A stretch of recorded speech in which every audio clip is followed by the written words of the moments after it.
अगर हमारे दोस्त रहे पूर्व में सुधीर शर्मा जी, अगर कुछ नहीं है तो मुझे लगता है जिस व्यक्ति के पास सब कुछ साफ सुथरा है और उनको तो बिल्कुल भी किसी को घबराने की ज़रूरत नहीं है। वो तो एक इन्वेस्टिगेशन है। अभी आपको सब कुछ जो भी विजिलेंस चाहेगा आपसे जानकारी आप उनको देंगे। अगर वो सही होगी तो घबराने की क्या ज़रूरत है। अब कानून को तो अपना काम करना है। उसकी नज़र में कोई माननीय विधायक है या कोई अधिकारी है या आम आदमी है, कानून के दायरे में सब बराबर है। इन्वेस्टिगेशन को फेस करने में मुझे लगता है कि किसी को कोई दिक्कत नहीं होनी चाहिए। अगर आप साफ पाक होंगे तो आपको दिक्कत ही नहीं आएगी। तो ये इस प्रकार इसको राजनीतिक दृष्टि से देखना कि भाई एक टारगेट किया जा रहा है, ये हमारी सरकार ने, जब लोगों ने सरकार बदली हिमाचल प्रदेश में, तो मुख्यमंत्री जी ने तो उन्हीं अधिकारियों उन्हीं सिस्टम के साथ आगे 2 साल चलाए। हम इस भावना से काम ही नहीं करते हैं। देखिए बात सुनो, विजिलेंस में कोई पहली बारी नहीं हुई या ये कोई पहली बारी कोई नई चीज़ हुई है। अगर हमारे दोस्त रहे पूर्व में सुधीर शर्मा जी, अगर कुछ नहीं है तो मुझे लगता है जिस व्यक्ति के पास सब कुछ साफ सुथरा है और उनको तो बिल्कुल भी किसी को घबराने की ज़रूरत नहीं है। वो तो एक इन्वेस्टिगेशन है। अभी आपको सब कुछ जो भी विजिलेंस चाहेगा आपसे जानकारी आप उनको देंगे। अगर वो सही होगी तो घबराने की क्या ज़रूरत है। अब कानून को तो अपना काम करना है। उसकी नज़र में कोई माननीय विधायक है या कोई अधिकारी है या आम आदमी है, कानून के दायरे में सब बराबर है।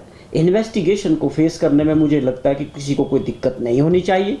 अगर आप साफ पाक होंगे तो आपको दिक्कत ही नहीं आएगी। तो ये इस प्रकार इसको राजनीतिक दृष्टि से देखना कि भाई एक टारगेट किया जा रहा है, ये हमारी सरकार ने, जब लोगों ने सरकार बदली हिमाचल प्रदेश में, तो मुख्यमंत्री जी ने तो उन्हीं अधिकारियों उन्हीं सिस्टम के साथ आगे 2 साल चलाए। हम इस भावना से काम ही नहीं करते हैं कि कोई किसके साथ जुड़ा है, किसका विचार कहाँ मिलते हैं। हमारी एक ही सोच रही थी कि जो लोग काम करने वाले हैं, डिलीवर करने वाले हैं, तो उनको मौका मिलना चाहिए। तो यह हम तो इन चीज़ों से ऊपर निकल रहे हैं। ये फिर हक फिर के उन्हीं बातों पे आ जाते हैं कि जी ये राजनीतिक दृष्टि से जो है ये किया जा रहा, बिल्कुल नहीं है। उनको जो है इसको फेस करना चाहिए। जो भी होगा वो परिस्थितियाँ सबके सामने आ जाएंगी। ये बड़ा दुर्भाग्यपूर्ण था जो पिछले दिनों देश के स्टूडेंट्स और युवा साथियों को लगातार कई दिनों तक जंतर मंतर में अपने एक ऐसे कॉज के लिए जो वो कुछ नहीं मांग रहे अपने लिए, वो एक एजुकेशन सिस्टम में जो लगातार पेपर लीक हो रहे थे, उसको लेके उन्होंने सरकार के सामने और देश के सामने अपनी बात रखने का प्रयास किया। और वो एजिटेशन पिछले 1 महीने से मांग की जा रही थी कि इतना बड़ा पेपर लीक हुआ है, लगातार पेपर लीक हो रहे हैं, तो व्यवस्था को बदलने की आवश्यकता है। जहां एक बच्चा सालों साल अपनी मेहनत करता है या अपना घर छोड़ के कोचिंग के लिए चंडीगढ़, दिल्ली, कोटा, पता नहीं कहाँ कहाँ जाते हैं और अपना सारा खर्चा अपने जीवन को पूरी तरह से डेडिकेट कर देता है। उनके पेरेंट्स के सालात में लोन उठा के या अपनी कमाई से बचा के उन बच्चों के लिए खर्चा करते हैं और 4-4, 5-5 साल तक इसके लिए प्लानिंग करते हैं।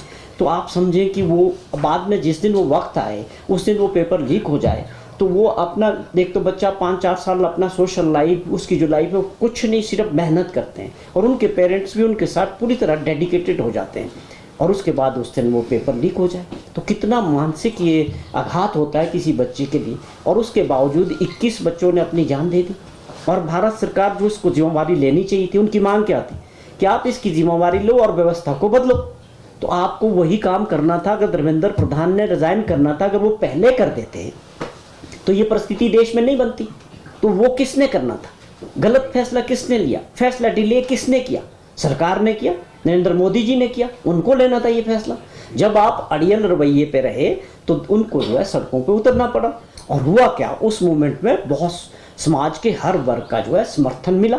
फिर आपने घुटने टेके, बाद में आप पीछे हट गए, आपको रेजिग्नेशन भी कराना पड़ा और आप लोगों की बातें भी माननी पड़ी। उसके बावजूद भी जो उनसे बात की है सरकार ने, जो भी कंप्रोमाइज़ हुआ है, उसकी कमिटमेंट को पूरा करना चाहिए। जो भी बातें की है, और केसेस विड्रॉ होने चाहिए और जो दूसरी कमिटमेंट्स है वो पूरी होनी चाहिए। ये गलत बात है। दोबारा बच्चों को मजबूर मत करें कि वो दोबारा से इस प्रकार के प्रदर्शन के लिए अपनी तैयारियां करें। दूसरी बात है कि देश की सबसे बड़ी संसद पार्लियामेंट चल रही है। पार्लियामेंट के अंदर आपको बात रखनी चाहिए, सरकार को, माननीय प्रधानमंत्री जी को बात रखनी चाहिए, देश के होम मिनिस्टर को बात रखनी चाहिए। विपक्ष उनकी बात को उठा रहा है कि इतनी बर्बरता के साथ युवा साथियों को, बच्चों को, बच्चियों को उसमें लाठियां बरसाई गई, या अब दूसरे आंसू गैस के गोले छोड़े गए, उनके ऊपर बहुत अत्याचार हुआ।